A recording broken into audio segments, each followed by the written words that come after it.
Saudi আরবের রাস্তার অবস্থা দেখেন, আশেপাশে আপনার সহজে মানুষ খুঁজে পাবেন না সৌদি আরবের। এই যে দেখেন বাড়িঘর সব কিরকম শূন্য শূন্য। আমাদের দেশে যেরকম মানুষ রাস্তাঘাটে থাকে, বিভিন্ন মানুষের সাথে দেখা হয়, কথাবার্তা বলা যায়, এই দেশে আপনার এই সুযোগটা নাই। সবাই সবার মতো ঘরে বন্দি, কারণ এই দেশে যে পরিমাণ গরম, যে টেম্পারেচার, এই টেম্পারেচারে মানুষে আসলে বাইর হইতে চায় না। বাইরে হইতে চায় না এই কারণে, কারণ প্রচুর পরিমাণ গরম।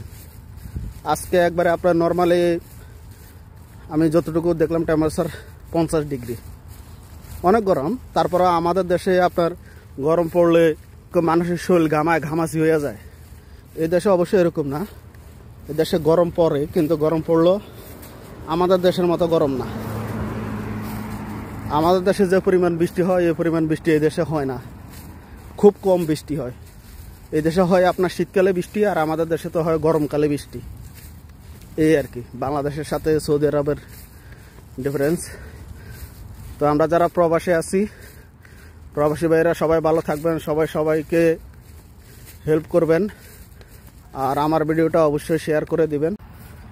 দেখেন রোম থেকে বাইর হইলাম, বাইর হওয়ার পরে বাখালায় গেলাম, একটা ধনিয়া পাতা আনার লেগে গেলাম আর কি। এই যে ধনিয়া পাতা, তো আমি হাঁপাইয়া গেছি। হয়েছে কি আপনার রোমে বসেছিলাম, এখন একটু হাইটা গেলাম একটু দূরে, আমার রোমে থেকে একটু পিছনে বাখালা, তো রাস্তা একটু ঘুরা আর কি, ওই দিক দিয়ে একটু ঘুরে যেতে হয়, এই জন্য কিরম হাঁসফাঁস লাগতেছে এই আর কি। তো সবাই ভালো থাকবেন, আমার জন্য দোয়া করবেন। আর যারা প্রবাসে আছেন সবাই যে যে কাজে করেন সেফটি নিয়ে কাজ করবেন, সেফটি ফার্স্ট।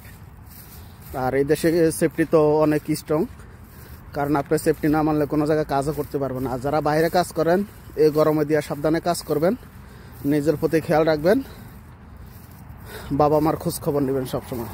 তো সবাই ভালো থাকবেন, আসসালামু আলাইকুম।